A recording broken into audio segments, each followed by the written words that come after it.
क्या चाहते हैं आप लोग, अमन या जंग? मैं तो चाहता हूं कि एक एक हिंदुस्तानी की गर्दन काट के फेंक दूं, मगर वो मेरा कायर जनरल अमन की भीख मांग रहा है। तो फिर 24 घंटे के अंदर तुमको सरेंडर करना है। मंजूर? तुम्हारी खामोशी तुम्हारी मंजूरी है। Let the army surrender. दोस्त खान इस जिंदगी में किसी हिंदुस्तानी के सामने सरेंडर नहीं करेगा, याद रखना। All the best lieutenant Khan.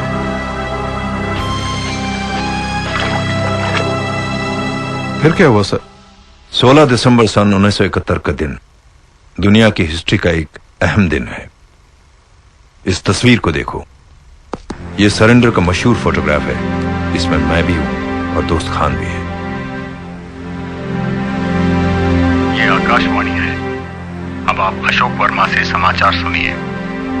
Bharat Pakistan युद्ध में आज पाकिस्तानी सेना ने भारतीय सेना के सामने आत्मसमर्पण कर दिया। भारत की ओर से मेजर जनरल जगजीत सिंह अरोड़ा और पाकिस्तान की ओर से जनरल नियाजी ने आत्मसमर्पण के दस्तावेज पर हस्ताक्षर किए। लगभग 3000 से अधिक भारतीय सैनिकों के बलिदान के बाद बांग्लादेश का नया नक्शा खींचा गया।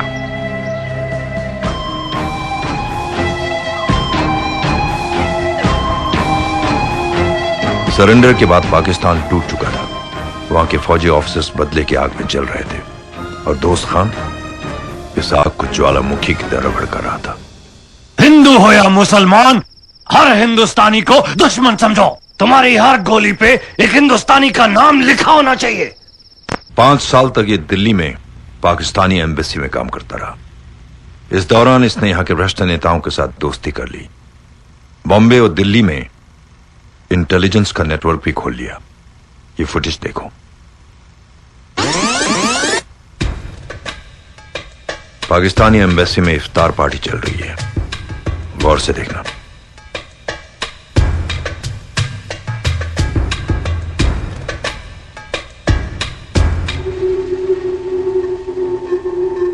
पाकिस्तान की फौज के बारे में क्या बताएं साहब। बांग्लादेश के सरेंडर के बाद हमारी फौजें हिंदुस्तानी जेल में सड़ती रहीं। जिन हाथों में कभी बंदूक हुआ करती थी, उन्हीं हाथों में मिट्टी के टोकरे थमा दिए गए। दिल्ली से मेरठ तक की सड़क बनाते बनाते हमारी फौजें सड़क छाप हो गई। देखा, सर झुकाने का अंजाम सर कटाने से कितना बुरा होता है। सर, इतनी इंफॉर्मेशन होते हुए भी हमने दोस्त खान को गिरफ्तार क्यों नहीं किया? किसी भी एम्बेसी के लोगों को इस तरह गिरफ्तार नहीं किया जा सकता, इसलिए हिंदुस्तान ने उसे यहां से बर्खास्त कर दिया। मगर पाकिस्तान ने उसे ISI का चीफ बना दिया। इस ऑर्गेनाइजेशन में आते ही इसने पंजाब और कश्मीर में बुरी तरह आतंक फैलाना शुरू कर दिया। इसके बाद पाकिस्तान में फौजी सरकार आ गई। हमारी इंफॉर्मेशन के मुताबिक नवाज शरीफ का आदमी समझकर उसे जेल में ही खत्म कर दिया गया था। हमने अपनी फाइल उसके बाद बंद कर दी।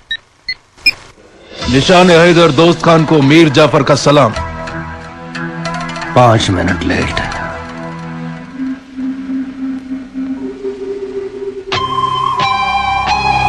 दोबारा ऐसा नहीं होना चाहिए।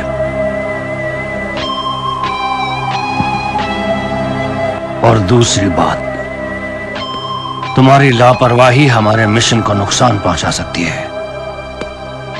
जानते हो, इंडियन आर्मी हमारे से सिर्फ एक ही कदम पीछे है। लापरवाही? Use this guys. इस तरह तुम्हें बच्चा भी पहचान सकता है। कोशिश करूंगा। आपकी तरह गेटअप एक्सपर्ट नहीं, आपको तो कोई पहचान नहीं सकता। ठीक कहा तुमने। पाकिस्तान की जेल से भागने के बाद आज तक मैं इतने रूप बदल चुका हूं कि मुझे अपनी असली शक्ल तक याद नहीं।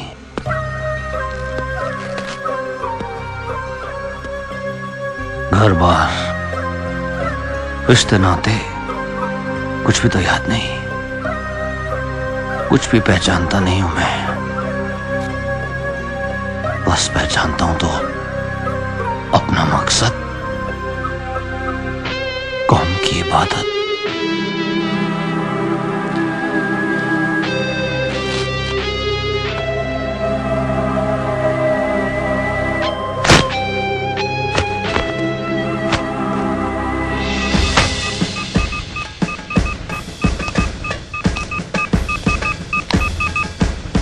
Come in, Unit 4. दुल्हन को हमने पॉइंट 4 तक पहुंचा दिया है। ओवर। Well done.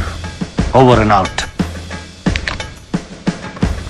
अहमद की यूनिट ने दुल्हन को पॉइंट 4 तक पहुंचा दिया है। दुल्हन को पॉइंट 5 तक पहुंचाना तुम्हारी यूनिट का काम है। कितना वक्त लगेगा? 36 घंटे। अगले 36 घंटे हमारे लिए बहुत अहमियत रखते हैं। अटैक टीम को रेडी करो। टारगेट? हिंदुस्तानी आर्मी में एक ऐसा ऑफिसर है जिसके सोचने का तरीका, दिमाग की फ्रीक्वेंसी हमसे मिलती है। Veer Vijay Singh. Eliminate him.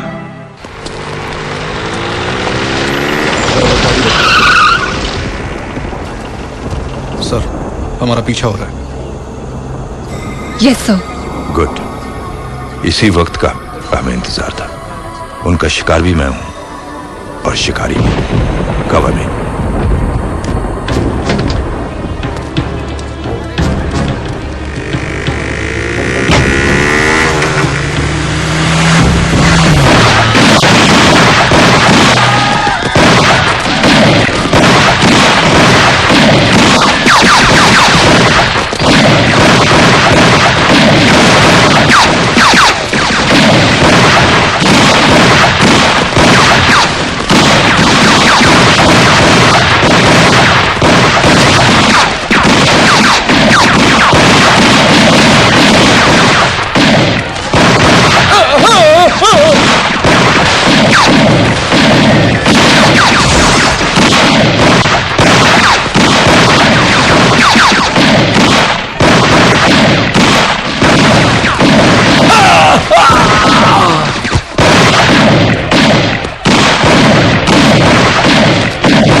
Firing. जिंदा चाहिए मुझे वो।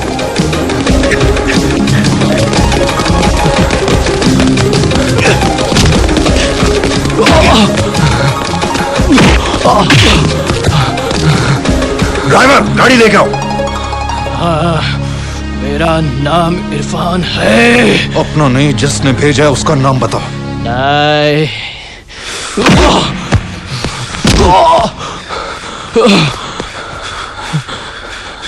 नाम? नहीं। नाम बता। बता नाम। नाम नाम बता साले।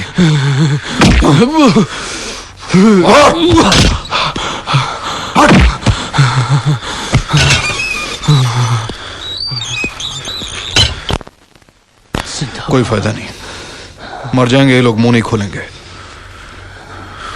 मुझे लगता है अपनी दूसरी तरकीब इस्तेमाल करनी होगी। कितना वक्त लगेगा? 4 घंटे। Let's go.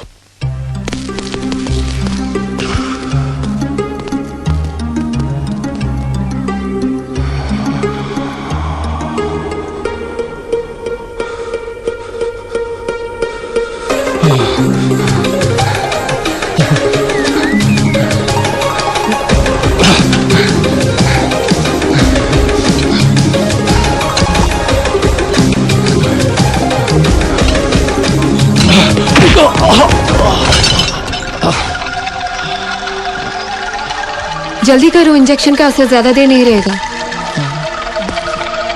ऊपर वाली light till down. Down. Yes.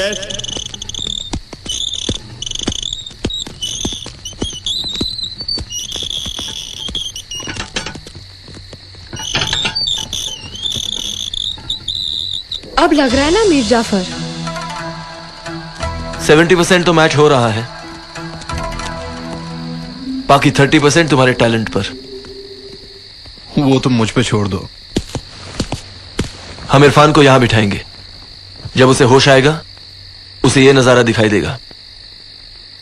Nice. उसकी सोचने की शक्ति खत्म हो चुकी है। वो जो देखेगा उसी को असलियत मानेगा। और असलियत यही है कि उसने भागने की कोशिश की थी और ये उसकी आखिरी याददाश्त है, राइट? करेक्ट। अब तुम उसे क्या बताओगे? कि वो भागने में कामयाब हुआ और इस वक्त अफगानिस्तान के हेडक्वार्टर्स में मीर जाफर के पास है। जिंदाबाद। ये होश में आ रहा है, सब कुछ तैयार है? सब कुछ तैयार है, चलो let's go. Okay everybody, army वाले सब चुप जाओ। मिलिटेंट्स अपनी पोजीशंस ले लो।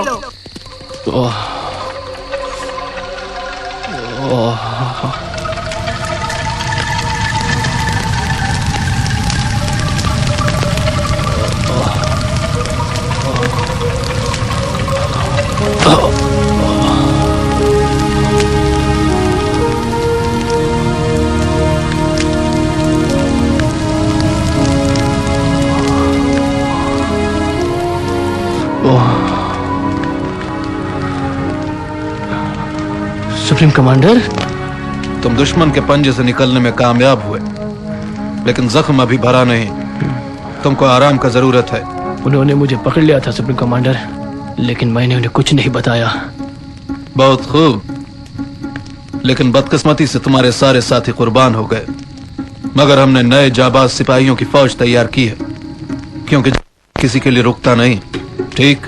हाँ ठीक है, किसी के लिए रुकता नहीं। वल्लाह अज़ा रब्बील फज़ल। अपने जाबाज सिपाहियों का मदद करो, अपने मकसद का रिपोर्ट बयान करो। मुझे मालूम है न्यूक्लियर वेपन हिंदुस्तान पहुंच चुका है। बदतमीज, इस माफिक नहीं, एक सिपाही का माफिक बयान करो। न्यूक्लियर वेपन हिंदुस्तान कब पहुंचा? 12 दिसंबर को। किधर? बंबई के करीब बसे गांव में। अब किधर है? अहमद के आदमी उसे दिल्ली पहुंचा रहे हैं। दिल्ली कब पहुंचेगा? 16 दिसंबर को।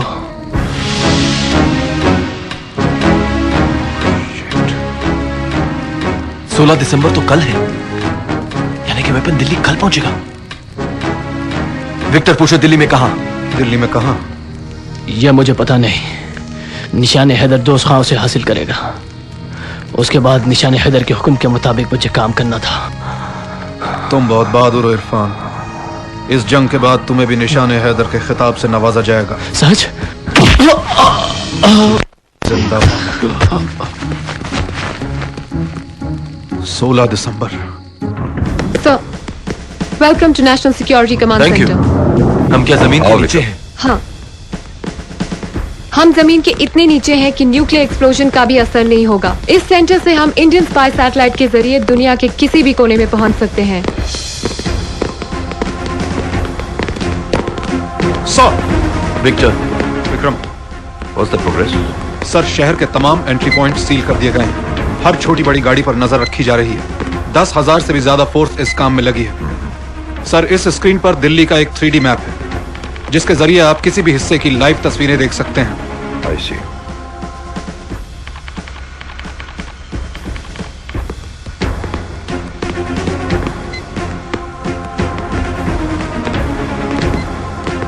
इस पर्दे पे क्या हो रहा है? सैटेलाइट पोजीशन बताइए। सर, इस वक्त हमारा एक स्पाई सैटेलाइट अमेरिका के समुद्री तट पर है। अमेरिका क्यों? प्रॉब्लम तो दिल्ली में है। इसे फौरन दिल्ली पे फोकस करो। Roger sir. Initiate command change. Bring satellite to ZX1। Yes sir.